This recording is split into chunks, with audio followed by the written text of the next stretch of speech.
ಅಂದ್ರೆ ಅವ್ರು ಹೀರೋ ಆಗ್ಬೇಕು. ನಾನ್ ಹೀರೋ ಆಗಕ್ ಹೊರಟಿಲ್ಲ, ನೀನ್ ಜೋಕರ್ ಆಗ್ಬೇಡ.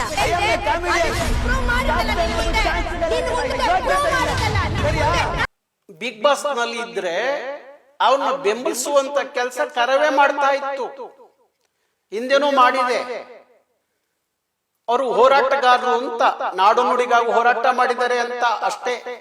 ಅಲ್ಲಿ ಯಾವ ಜಾತಿ ಯಾವ ಧರ್ಮದ ಲೆಕ್ಕಾಚಾರವಲ್ಲ. ನಮಸ್ತೆ ಕನ್ನಡಿಗರೇ, ನಮಸ್ತೆ. ಎಲ್ಲ ಕನ್ನಡಿಗರಿಗೂ, ಕನ್ನಡದ ಮಕ್ಕಳಿಗೆ,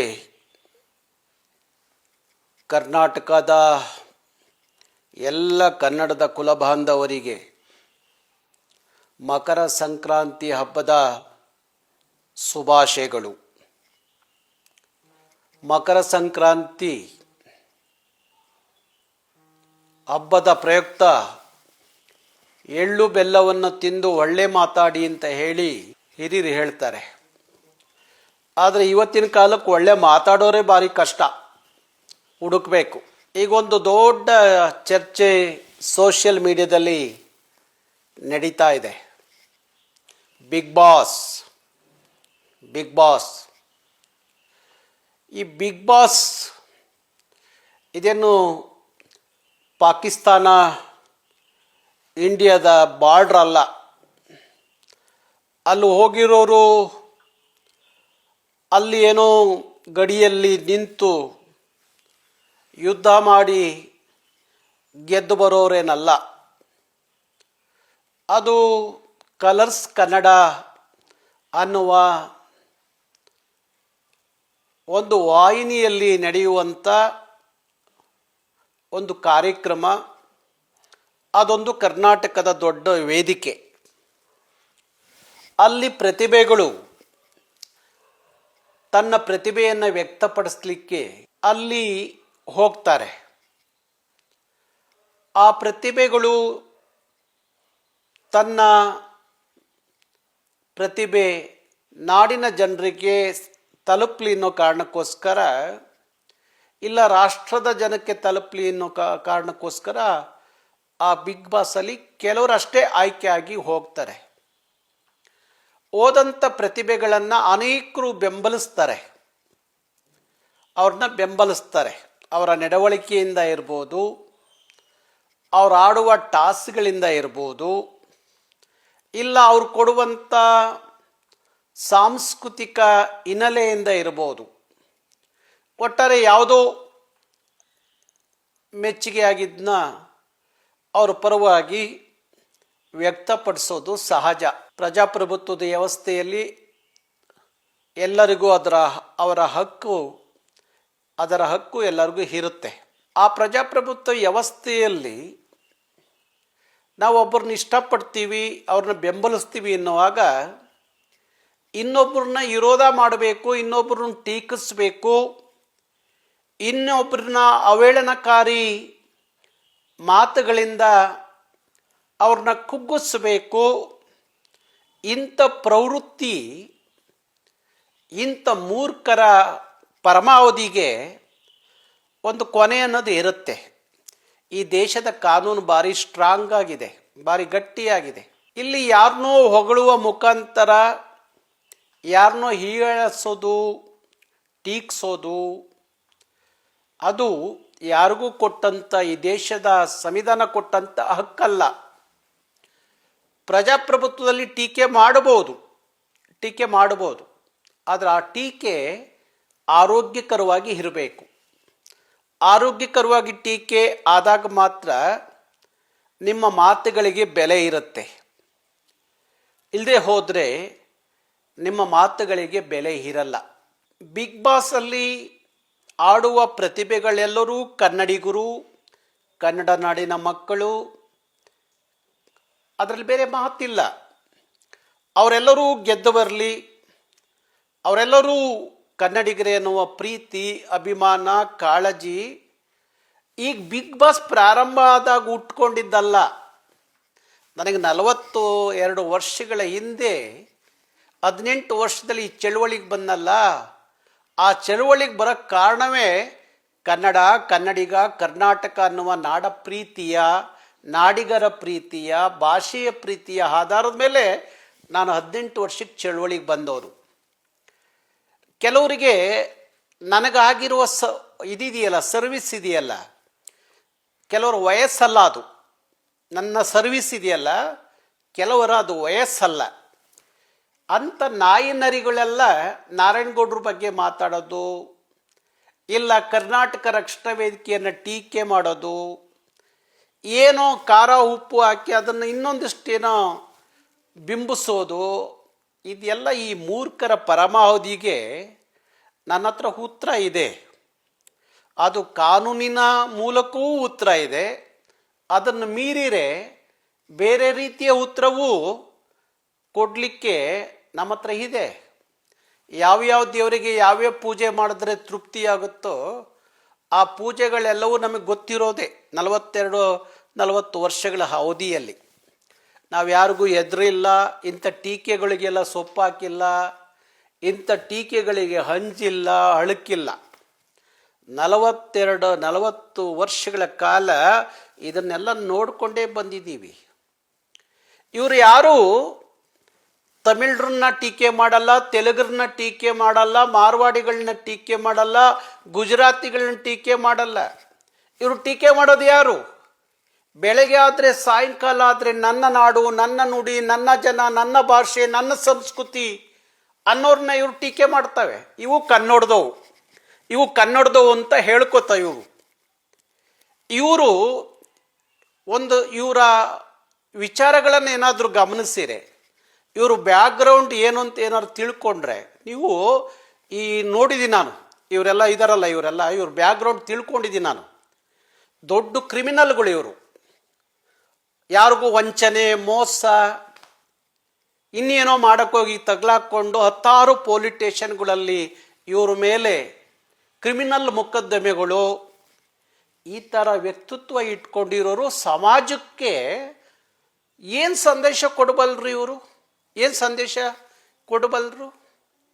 ನನ್ನ 40 ವರ್ಷದ ಹೋರಾಟದಲ್ಲಿ ನನ್ನ ಸ್ವಂತ ವಿಚಾರಕ್ಕಾಗಿ ನಾನು ಒಂದು ಪೊಲೀಸ್ ಸ್ಟೇಷನ್ ಮೆಟ್ಲ ಹತ್ತಿಲ್ಲ. ಆದರೆ ಈ ಟೀಕೆ ಮಾಡೋರು ಇದಾರಲ್ಲ, ಇವರು ಸೋಷಿಯಲ್ ಮೀಡಿಯಾ, ಅದು ಯಾವನು ಕೊಟ್ಬಿಟ್ನೋ ಇವರಿಗೆ ಹಕ್ಕು ಗೊತ್ತಿಲ್ಲ. ಒಂದು ಕೈಯಲ್ಲಿ ಮೊಬೈಲ್ ಇದ್ದರೆ ಸಾಕು ಅಂತ ಹೇಳಿ ಯಾರನ್ನು ಬೇಕಾದರೂ ಟೀಕೆ ಮಾಡ್ಬೋದು, ಯಾರನ್ನು ಬೇಕಾದರೂ ಅವಮಾನ ಮಾಡ್ಬೋದು, ಯಾರ ಮೇಲೆ ಬೇಕಾದರೂ ಇಲ್ಲ ಸಲ್ಲದ ಮಾತುಗಳನ್ನು ಬರೀಬೋದು, ಪೋಸ್ಟರ್ ಹಾಕ್ಬೋದು ಅನ್ನುವ ಕೆಟ್ಟ ಪ್ರವೃತ್ತಿ ಇದೆಯಲ್ಲ. ಇಂಥ ಪಾತಕಿಗಳಿದಾರಲ್ಲ, ಇಂಥ ಪಾತಕಿಗಳನ್ನ ಕಾನೂನಿನ ಒಳಗಡೆ ಸರಿಯಾಗಿ ರಿಪೇರಿ ಮಾಡದೆ ಹೋದರೆ ನಾಳೆ ಭಾರಿ ಒಳ್ಳೆಯ ಜನರು ಬದುಕೋದೇ ಕಷ್ಟ ಆಗುತ್ತೆ. ಒಳ್ಳೆಯ ವಿಚಾರವಂತರು ಬದುಕೋದು ಕಷ್ಟ ಆಗುತ್ತೆ. ಒಳ್ಳೆಯ ಸಮಾಜ ಚಿಂತಕರು ಬದುಕೋದು ಕಷ್ಟ ಆಗುತ್ತೆ. ಒಳ್ಳೆಯ ಸಂಸ್ಕೃತಿ ಆಚಾರ ವಿಚಾರ ಇರೋರು ಬದುಕೋದು ಕಷ್ಟ ಆಗುತ್ತೆ. ಯಾಕೆಂದರೆ ಇವರು 100 ಸುಳ್ಳು ಹೇಳಿ 1 ನಿಜ ಮಾಡಲಿಕ್ಕೆ ಹೊರಡುವಂಥ ಪರಮ ಮೂರ್ಖರು ಇವರು. ಒಂಥರ ಭಯೋತ್ಪಾದಕರು ಥರ ಇವರು. ಈ ಪಾತಕಿಗಳನ್ನ ಕಾನೂನಲ್ಲಿ ರಿಪೇರಿ ಮಾಡೋದು ಹೆಂಗೆ ಅನ್ನೋದು ನಮಗೆ ಗೊತ್ತು. ಅದಕ್ಕಾಗಿ ನಾನು ಎಲ್ಲರ ಪೋಸ್ಟ್ರು ಮತ್ತು ಎಲ್ಲರ ಇದನ್ನು ತೆಗಿತಾ ಇದ್ದೀವಿ. ನಮ್ಮ ಕಾನೂನು ಘಟಕ 16 ಜನ ವಕೀಲರು ಆ ಕೆಲಸ ಮಾಡ್ತವ್ರೆ. ಯಾರ್ಯಾರಿಗೆ ಯಾವ್ಯಾವ ರಿಪೇರಿ ಮಾಡಿದ್ರೆ ಬುದ್ಧಿ ಬರುತ್ತೋ ಅದನ್ನು ಮಾಡೇ ಮಾಡ್ತೀವಿ. ಅದಕ್ಕೆಲ್ಲ ನೀವು ಚಿನ್ನದ ಸೂಜಿ ಅಂತೇಳಿ ಕಣ್ಣಿಗೆ ಚುಚ್ಕೊಂಡ್ರು ಅನ್ನೋದು ಕಾಲ ಅಲ್ಲ. ನನ್ನ ಭಾಷೆ, ನನ್ನ ಸಂಸ್ಕೃತಿ, ನನ್ನ ನಾಡು, ನನ್ನ ನುಡಿ, ನನ್ನ ಜನ, ಯಾರು ನನಗೆ ಪಾಠ ಹೇಳೋದು ಬೇಕಾಗಿಲ್ಲ. ನನಗೆ 40 ರಕ್ತದಲ್ಲೇ ಬಂದ್ಬಿಟ್ಟಿದೆ ಅದು. ಕನ್ನಡ, ಕರ್ನಾಟಕ, ಕನ್ನಡಿಗ ಅನ್ನೋದು. ಯಾರಿಂದ ಪಾಠ ಕಲಿಯೋ ಅಗತ್ಯ ಇಲ್ಲ. ಈಗ ಕರವೇ ಅಶ್ವಿನಿಯನ್ನು ಬೆಂಬಲಿಸ್ತಾ ಇದೆ ಅಂತ ಹೇಳಿ ಕರವೆಯನ್ನು ಟೀಕೆ ಮಾಡೋದು, ಇಲ್ಲ ನಾರಾಯಣಗೌಡರು ಟೀಕೆ ಮಾಡೋದು, ಇಲ್ಲ ಕರವೆಯ ಮುಖಂಡರುಗಳನ್ನ ಟೀಕೆ ಮಾಡೋದು ಅಂದರೆ ಅವ್ರ ಹಕ್ಕು. ಯಾರನ್ನೂ ಬೆಂಬಲಿಸೋದು, ಅವ್ರ ಬಗ್ಗೆ ಒಳ್ಳೆ ಮಾತಾಡೋದು, ಆರೋಗ್ಯಕರವಾಗಿ ಚರ್ಚೆ ಮಾಡೋದು ಅವ್ರ ಹಕ್ಕು. ನಿಮ್ಮಂಗೆ ಏನೂ ಕೆಲಸ ಕಾರ್ಯ ಇಲ್ದಲೆ ಬೆಳಗಾದರೆ ಸಾಯಂಕಾಲ ಆಗಿ ಯಾರನ್ನೋ ಬ್ಲ್ಯಾಕ್ ಮೇಲ್ ಮಾಡಿಕೊಂಡು, ಯಾರನ್ನೋ ಎದುರಿಸ್ಕೊಂಡು ಸೋಷಿಯಲ್ ಮೀಡಿಯಾದಲ್ಲಿ ಹೊಟ್ಟೆ ಪಾಡು ಕರವೇ ಕಾರ್ಯಕರ್ತರಿಗೆ, ಕರವೇ ಮುಖಂಡರುಗಳಿಗೆ ಇಲ್ಲ. ಅವ್ರಿಗೆಲ್ಲ ಒಂದು ಬದುಕಿದೆ, ಒಂದು ಉದ್ಯೋಗ ಇದೆ, ಒಂದು ವಿಚಾರ ಇದೆ. ಗೊತ್ತಾಯ್ತಾ? ನೀವೆಲ್ಲ ಯಾರಿಗೂ ಪಾಠ ಹೇಳಕ್ಕೆ ಹೋಗಬೇಡಿ. ಅಶ್ವಿನಿಯನ್ನು ಯಾಕೆ ಬೆಂಬಲಿಸ್ತಾ ಇದೆ ಕರವೇ? 20 ವರ್ಷ ಕನ್ನಡ, ಕರ್ನಾಟಕ, ಕನ್ನಡಿಗ ಅಂತ ಹೇಳಿ ಬೀದಿಗೆ ನಿಂತಂಥ ಹೆಣ್ಣುಮಗಳು, ಈ ನಾಡಿಗಾಗಿ ನುಡಿಗಾಗಿ ಹೋರಾಟ ಮಾಡಿದಂಥ ಹೆಣ್ಣುಮಗಳು, ಅದಕ್ಕಾಗಿ ಕೇಸು, ಅದಕ್ಕಾಗಿ ಕೋರ್ಟ್ ಕಟ್ಕಟ್ಟೆ ನಿಂತಂಥ ಹೆಣ್ಣುಮಗಳು ಅವಳೇ ಅಲ್ಲ. ಅಶ್ವಿನಿ ಅಷ್ಟೇ ಅಲ್ಲ, ಯಾರೋ ಒಬ್ಬ ಕನ್ನಡದ ಹೋರಾಟಗಾರ ಬಿಗ್ ಬಾಸ್ನಲ್ಲಿ ಇದ್ದರೆ ಅವ್ರನ್ನ ಬೆಂಬಲಿಸುವಂಥ ಕೆಲಸ ಕರವೇ ಮಾಡ್ತಾ ಇತ್ತು. ಹಿಂದೆನೂ ಮಾಡಿದೆ. ಅವರು ಹೋರಾಟಗಾರರು ಅಂತ, ನಾಡು ನುಡಿಗಾಗಿ ಹೋರಾಟ ಮಾಡಿದ್ದಾರೆ ಅಂತ ಅಷ್ಟೇ. ಅಲ್ಲಿ ಯಾವ ಜಾತಿ, ಯಾವ ಧರ್ಮದ ಲೆಕ್ಕಾಚಾರವಲ್ಲ. ಆ ಲೆಕ್ಕಾಚಾರ ಕರವೇಗಿಲ್ಲ. ಕನ್ನಡ ಜಾತಿ, ಕನ್ನಡ ಧರ್ಮ, ಕನ್ನಡ ದೇವರು ಅಂತ ಹೇಳಿ ಯಾವ ಪಕ್ಷಗಳು, ಯಾವ ಸಂಘಟನೆಗಳು, ಯಾವ ಜನರು ಇಟ್ಕೊಂಡಿಲ್ಲ. ನಾವು ಇಟ್ಕೊಂಡಿದ್ದೀವಿ ಅದನ್ನು. ಆ ಸಿದ್ಧಾಂತವನ್ನು ಇಟ್ಕೊಂಡೇ ಬದುಕ್ತಾ ಇದ್ದೀವಿ. ಹೇಳ್ತಾರೆ ಯಾರು? ಕನಕದಾಸರು ಹೇಳ್ತಾರೆ. ಏನು ಹೇಳ್ತಾರೆ?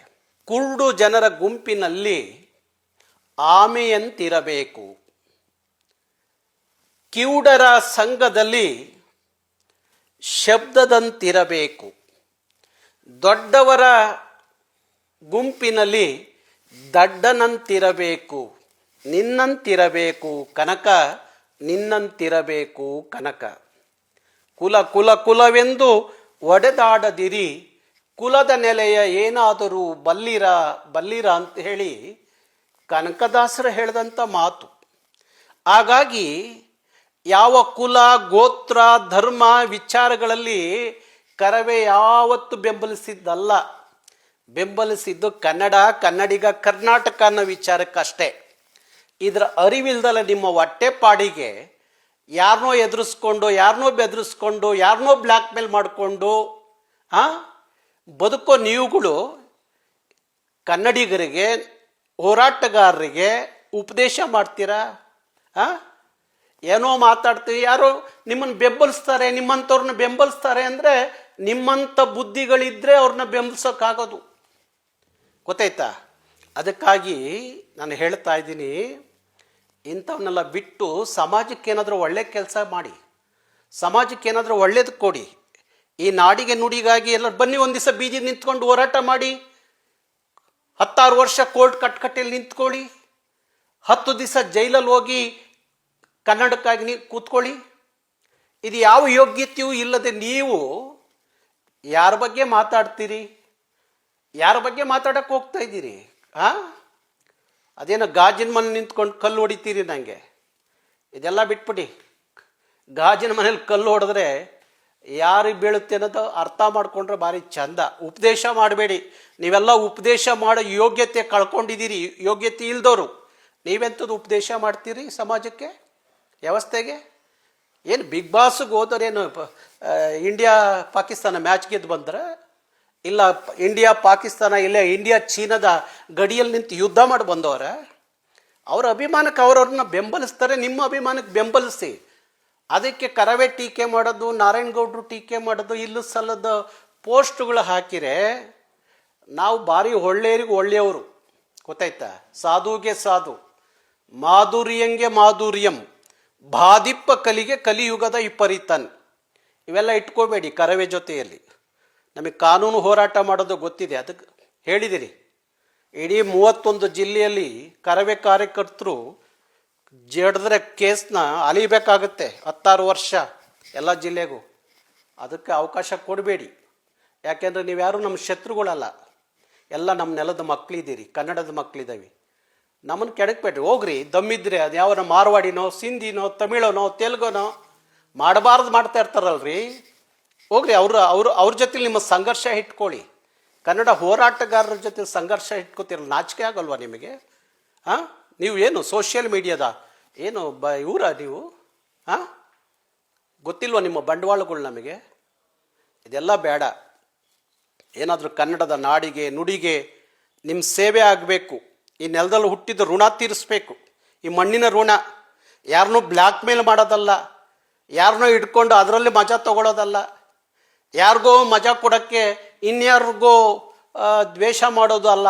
ಅದಲ್ಲ, ಇದೆಲ್ಲ ಬಿಟ್ಟು ಬಿಗ್ ಬಾಸ್ ಎಷ್ಟು ದಿವಸ ಇರುತ್ತೆ, ಎಷ್ಟು ದಿವಸ ನಡೆಯುತ್ತೆ, ಯಾರು ಅಲ್ಲಿ ಗೆಲ್ತಾರೆ, ಯಾರಾದರೂ ಗೆದ್ದು ಬರಲಿ ಹೇಳು. ಈಗ ಯಾರೋ ಅಲ್ಲಿರುವಂಥವ್ರನ್ನೆಲ್ಲರೂ ಒಂದೊಂದು ಗುಂಪು ಬೆಂಬಲಿಸಿ ಅವ್ರಿಗೆ ಓಟ್ ಹಾಕ್ಬೇಕಾ, ಹಾಕಿ. ಅದಕ್ಕೆ ಇನ್ಯಾರನ್ನೋ ಟೀಕೆ ಮಾಡೋದು, ಇನ್ಯಾರಿಗೋ ಅವಹೇಳನಕಾರಿ ಪೋಸ್ಟ್ಗಳು ಹಾಕೋದು, ಯಾವ ಸಂಸ್ಕೃತಿ ಇದು, ಯಾರು ಕಲಿಸಿದ್ದು? ಹಾಂ, ಇದೆಲ್ಲ ಬಿಟ್ಟು ನಿಜವಾಗಿ ನೀವು ಕನ್ನಡಿಗರಾಗಿದ್ದರೆ, ಯಾರೋ ತಮಿಳರು ತೆಲುಗರು ಮಾಡ್ತಾರಲ್ಲ, ಏನೋ ನಾಡು ನುಡಿ ವಿಚಾರದಲ್ಲಿ ವಿರೋಧವಾಗಿ ನಡ್ಕೋತಾರಲ್ಲ, ಲೂಟಿ ಮಾಡ್ತಾರಲ್ಲ, ಕರ್ನಾಟಕದ ಆಸ್ತಿ, ಕನ್ನಡದ ಆಸ್ತಿ, ಕನ್ನಡಿಗರ ಆಸ್ತಿಯನ್ನು ಅವ್ರ ಜೊತೆ ಸಂಘರ್ಷಕ್ಕೆ ಇಳೀರಿ. ದಮ್ಮಿದ್ರೆ ಹೋಗ್ರಿ, ಒಂದಿನ ನನ್ನ ಭಾಷೆ, ನನ್ನ ನಾಡು, ನನ್ನ ನುಡಿ ಅಂತ ಒಂದು ದಿವಸ ಕೋರ್ಟ್ ಕಟ್ಕಟ್ಟೆಯಲ್ಲಿ ನಿಂತ್ಕೊಳ್ಳಿ, ಗೊತ್ತಾಗುತ್ತೆ. ಇಲ್ಲ ಜೈಲಲ್ಲೂ 16 ದಿವಸ ಇರ್ರಿ, ಗೊತ್ತಾಗತ್ತೆ. ಶೂನ್ಯ ನಿಮ್ಮ ಸಾಧನೆ ಈ ನೆಲಕ್ಕೆ ಶೂನ್ಯ ಅಂತ ಜನ. ನೀವು ಏನು ಉಪದೇಶ ಮಾಡ್ತೀರಿ ಹೋರಾಟಗಾರರಿಗೆ? ಹಾಂ, ಅದಕ್ಕಾಗಿ ಹೇಳ್ತಾ ಇದ್ದೀನಿ, ಇನ್ಮೇಲಾದ್ರೂ ಇಂಥದ್ದೆಲ್ಲ ಬಿಟ್ಟು ನ್ಯಾಯವಾಗಿ ಬದುಕೋದು ಕಲೀರಿ. ಆಗ ಬದುಕಿರಿ ಮಾತ್ರ ಈ ನೆಲದಲ್ಲಿ ನಿಮ್ಮ ಬದುಕು. ಇಲ್ಲದೆ ಹೋದರೆ ಭಾರಿ ಕಷ್ಟ ಆಗುತ್ತೆ. ನಾನು ನೋಡಿದೆ, ನಾನು ಬಿಗ್ ಬಾಸು ನೋಡೋದಿಲ್ಲ, ಸೋಷಿಯಲ್ ಮೀಡಿಯಾದಲ್ಲಿ ಫೇಸ್ಬುಕ್ಕು ವಾಟ್ಸಪ್ಗಳು ಯಾರು ಹೇಳಿದ್ರೆ ನೋಡ್ತೀನಿ, ಅದನ್ನು ನೋಡಲ್ಲ. ನನ್ನದೇ ಆದಂಥ ಕೆಲಸ ತುಂಬ ಇದೆ. ನಾನು ಈ ನಾಡು ನುಡಿ, ನೆಲ, ಜಲ, ಭಾಷೆ, ಸಂಸ್ಕೃತಿ, ಈ ನಾಡಿನ ಮಕ್ಕಳು ಭವಿಷ್ಯ ಬದುಕು ಅಂತೇಳಿ 24 ಗಂಟೆ ಯಾವನಾದರೂ ಕರ್ನಾಟಕದಲ್ಲಿ ಜಪ ಮಾಡ್ತಾನೆ ಅಂದರೆ ಅದು ನಾನು. ನನ್ನ ಮಗನ ಮದುವೆಯೇ ಆಹ್ವಾನ ಪತ್ರಿಕೆ ಕೊಡೋಕ್ಕೆ ಸುದೀಪ್ ಮನೆಗೆ ಹೋದರೆ ಅದಕ್ಕೆ ಉಪ್ಪು ಖಾರ ಹಾಕಿ, ಅದಕ್ಕಿನ್ನೇನೋ ಕತೆ ಕಟ್ಟಿ ಸೋಷಿಯಲ್ ಮೀಡಿಯಾದಲ್ಲಿ ಬಿಂಬಿಸ್ತಿರಲ್ಲ, ನಿಮಗೆ ನಾಚಿಕೆ ಆಗೋದಿಲ್ವಾ? ಹಾಂ, ಒಬ್ಬ ದೊಡ್ಡ ನಟ, ಕರ್ನಾಟಕದ ಒಬ್ಬ ದೊಡ್ಡ ನಟ, ಒಂದು ದೊಡ್ಡ ಶೋ, ದೊಡ್ಡ ಚಾನಲ್, ಅದರಲ್ಲಿ ಯಾರು ಮಾತು ಕೇಳ್ತಾರೆ ಅವರು? ಹಾಂ, ಯಾವುದೋ ಮ್ಯಾಚ್ ಫಿಕ್ಸ್ ಮಾಡೋಕ್ಕೆ ಹೋಗ್ತಾರಾ ಮಧ್ಯರಾತ್ರಿ? ನಾನು ಹೋಗಿರೋದು 6 ಗಂಟೆಯಲ್ಲಿ ಅವ್ರ ಮನೆಗೆ ಇನ್ವಿಟೇಷನ್ ಕೊಡೋಕ್ಕೆ ಹೋದರೆ ಮಧ್ಯರಾತ್ರಿಲಿ ಹೋಗಿದ್ರಂತೆ ನಾರಾಯಣಗೌಡರು. ಎಂಥ ಸಮಾಜಕ್ಕೆ ಎಂಥ ಸಂದೇಶ ಕೊಡ್ತೀರಿ ನೀವು? ಹಾಂ, ಎಂಥ ಸಂದೇಶ ಕೊಡ್ತೀರಿ ನೀವು? ಉಪದೇಶ ಮಾಡ್ತೀರಿ ನೀವು? ನನ್ನ ಮಗನ ಮದುವೆಯ ಆಹ್ವಾನ ಪತ್ರಿಕೆಯನ್ನು 2 ತಿಂಗಳಿಂದ ಕೊಡ್ತಾ ಇದ್ದೀನಿ ನಾನು. ನನ್ನ ನಾಡಿನ ಎಲ್ಲ ಕ್ಷೇತ್ರದ ಗಣ್ಯರಿಗೆ ಆಹ್ವಾನ ಪತ್ರಿಕೆ ದಿನನಿತ್ಯ ಕೊಡ್ತಾ ಇದ್ದೀನಿ. ಅದರ ಫೋಟೋಗಳನ್ನು ದಿನನಿತ್ಯ ಸೋಷಿಯಲ್ ಮೀಡಿಯಾದಲ್ಲಿ ಹಾಕ್ತಾ ಇದ್ದಾರೆ. ಹಾಗೆ ಸುದೀಪ್ ಮನೆಗೆ ಹೋಗಿ ಇನ್ವಿಟೇಷನ್ ಕೊಡೋಕ್ಕೆ ಹೋದರೆ ಅದಕ್ಕೆ ಇನ್ನೇನೋ ಕತೆ ಕಟ್ಟಿ ಸಮಾಜಕ್ಕೆ, ಜನರಿಗೆ ಇನ್ನೇನೋ ಕೆಟ್ಟ ತಪ್ಪ ಸಂದೇಶ ಕೊಡ್ತಿರಲ್ಲ. ಯಾರ್ರೀ ನೀವೆಲ್ಲ? ಹಾಂ, ನೀವೆಲ್ಲ ಪರಪ್ ನಗರ ಜೈಲಲ್ಲಿ ಇರಬೇಕಾಗಿತ್ತು, ಕ್ರಿಮಿನಲ್ಗಳು ನೀವು. ನಮ್ಮ ಜನನ ಹಾಗೆ ಇದ್ದಾರೆ, ಜನ ಮಾಡಲು ಜಾತ್ರೆ ಮಾಡಲು ಅಂತೇಳಿ. ಇಂಥ ಕ್ರಿಮಿನಲ್ಗಳನ್ನೆಲ್ಲ ಬೆಳೆಸ್ಬೇಡ್ರಿ. ಇವರು ನಾಳೆ ನಿಮಗೂ ಮಾರಕ, ಈ ನಾಡಿಗೂ ಮಾರಕ ಇವರು. ಇಂಥ ಪಾಪಿಗಳನ್ನೆಲ್ಲ ಬೆಳೆಸಕ್ಕೆ ಹೋಗಬೇಡಿ ನೀವೆಲ್ಲ, ಗೊತ್ತಾಯ್ತಾ? ಸಮಾಜಕ್ಕೆ ಇವರಿಂದ ಏನು ಒಳ್ಳೇದಂತೂ ಆಗೋದಿಲ್ಲ. ಸಮಾಜ ಪಾತಕಿಗಳು, ಘಾತಕರು ಇವರೆಲ್ಲ. ಹಾಗಾಗಿ ಇಂಥ ಪೊಳ್ಳು ಸ್ಟೇಟ್ಮೆಂಟ್ಗಳನ್ನು ನೋಡಿ ಅವ್ರಿಗೆ ಇನ್ನೊಂದಷ್ಟು ಹೆಚ್ಚು ನೀವು ಮಹತ್ವ ಕೊಡೋಕ್ಕೆ ಹೋಗಬೇಡಿ, ಗೊತ್ತಾಯ್ತಾ? ಇಂಥವ್ರನ್ನ ಯಾರನ್ನಾದ್ರೂ ಬೆಂಬಲಿಸ್ತಾರೆ ಅಂದರೆ ನೀವು ಅಂಥ ಮನಸ್ಥಿತಿ ಇದ್ದರೆ ಮಾತ್ರ ಅಂಥವ್ರನ್ನ ಬೆಂಬಲಿಸೋಕ್ಕಾಗೋದು. ಹಾಗಾಗಿ ಹೇಳ್ತಾ ಇದ್ದೀನಿ, ನನ್ನ ನಾಡಿನ ಜನರಿಗೆ ಹೇಳ್ತಾ ಇದ್ದೀನಿ, ಕನ್ನಡಿಗರಿಗೆ ಹೇಳ್ತಾ ಇದ್ದೀನಿ, ಸುದೀಪು ಈ ನಾಡು ಕಂಡಂಥ ಒಬ್ಬ ಅದ್ಭುತವಾದ ನಟ. ಅವನದೇ ಆದಂಥ ಒಂದು ದೊಡ್ಡ ಹೆಸರಿದೆ ಕರ್ನಾಟಕದಲ್ಲಿ. ಇವತ್ತು ಕಲರ್ಸ್ ಕನ್ನಡದಲ್ಲಿ ದೊಡ್ಡ ದೊಡ್ಡ ಕಾರ್ಯಕ್ರಮಗಳು ಬರ್ತವೆ, ದೊಡ್ಡ ಶೋ. ಇವತ್ತು ಬಿಗ್ ಬಾಸ್ ಅನ್ನೋದು ಬಹುತೇಕರಿಗೆ, ನೆಲದ ಮಕ್ಕಳಿಗೆ ತನ್ನ ಪ್ರತಿಭೆಯನ್ನು ತೋರಿಸ್ಕೊಳ್ಳಿಕ್ಕೆ ಒಂದು ದೊಡ್ಡ ವೇದಿಕೆ. ಅದನ್ನು ಇನ್ನೇನೋ ದೊಡ್ಡದಾಗಿ ಬಿಂಬಿಸೋಕ್ಕೆ ಹೋಗಬೇಡಿ, ಗೊತ್ತಾಯ್ತಾ? ಯಾರ ವ್ಯಕ್ತಿತ್ವವನ್ನು ನಿಮ್ಮಂಥ ಕ್ರಿಮಿನಲ್ಗಳಿಂದ ಕಡಿಮೆ ಆಗುತ್ತೆ, ಕಡಿಮೆ ಮಾಡ್ತೀವಿ ಅಂತ ಹೇಳಿ ನೀವೇನಾರು ಕನಸು ಕಟ್ಕೊಂಡ್ರೆ ಅದು ಮೂರ್ಖರ ಕನಸು ಅಷ್ಟೇ, ಗೊತ್ತಾಯ್ತಾ? ಸುದೀಪ್ ಬೆಳೆದು ನಿಂತಿದ್ದಾರೆ. ನಾರಾಯಣಗೌಡರು 40 ವರ್ಷಗಳ ಕಾಲ ಬೀದಿಲಿ ಹೋರಾಟ ಮಾಡಿ, ನಾರಾಯಣಗೌಡರು ಈ ನೆಲದ ಎಲ್ಲ ಜನರಿಗೆ, ನೆಲದ ಅಷ್ಟೇ ಅಲ್ಲ, ಪಕ್ಕದ ಮಹಾರಾಷ್ಟ್ರ, ಗೋವಾ, ಪಕ್ಕದ ತಮಿಳುನಾಡು, ಆಂಧ್ರ, ದೆಹಲಿಯ ಎಲ್ಲರಿಗೂ ನಾರಾಯಣಗೌಡ್ರು ಏನು ಅಂತ ಗೊತ್ತಿರುವಾಗ ನೀವ್ಯಾರ್ರಿ ನೀವು? ಕಲ್ಲು ಹೊಡಿತಾರೆ. ಎಲ್ಲೋ ಹೊಡಿ, ಒಂದು ಕಲ್ಲು ಹೊಡೆಯೋ ಕೈ ಇದ್ದರೆ ಸಾವಿರಾರು ಜನ ಚಪ್ಪಾಳೆ ತೊಟ್ಟುವ ಕೈಗಳಿದ್ದಾವೆ. ಯಾರೋ 10 ಜನ ಟೀಕೆ ಮಾಡಿದ್ರೆ ಲಕ್ಷಾಂತರ ಜನ ಜೈಕಾರ ಹಾಕೋರಿರುವಾಗ ನೀವ್ಯಾರ್ರಿ ಕಿತ್ತೋದವ್ರು ನೀವೆಲ್ಲ? ಹಾಂ, ಯಾರ್ರಿ ನೀವೆಲ್ಲ? ಯಾಕ್ರಿ ಇಂಥದ್ದು ಮಾಡ್ತೀರಿ? ಏನಾದರೂ ಒಳ್ಳೆ ಕೆಲಸ ಮಾಡಿರಿ, ಇಂಥದ್ದೆಲ್ಲ ಬಿಟ್ಬಿಡಿ. ಹಾಂ, ಯಾವುದ್ಯಾವುದಕ್ಕೂ ಏನೇನೋ ಕತೆ ಕಟ್ಟೋದಿದೆಯಲ್ಲ, ಕತೆ ಇತಿಹಾಸ ಬರೆಯೋಕ್ಕೆ ನೀವು ಯಾರೂ ಅಲ್ಲ. ನಿಮ್ಮ ಇತಿಹಾಸಗಳನ್ನ ಕರ್ನಾಟಕದ ಬೆಂಗಳೂರಿನ ಪೊಲೀಸ್ ಸ್ಟೇಷನಲ್ಲಿ ಬರೆದಿಟ್ಟಿದ್ದಾರೆ. ನೀವು ಯಾರಿಗೂ ಉಪದೇಶ ಮಾಡೋಕ್ಕೆ ಹೋಗಬೇಡಿ. ಇನ್ಮೇಲಾದರೂ ಸರಿಯಾಗ್ರಿ. ಹೆಚ್ಚಿನ ವಿಡಿಯೋಗಳಿಗೆ ಪ್ರತಿಧ್ವನಿ ಯೂಟ್ಯೂಬ್ ಚಾನೆಲ್ ಸಬ್ಸ್ಕ್ರೈಬ್ ಮಾಡಿ, ಬೆಲ್ ಐಕಾನ್ ಕ್ಲಿಕ್ ಮಾಡಿ.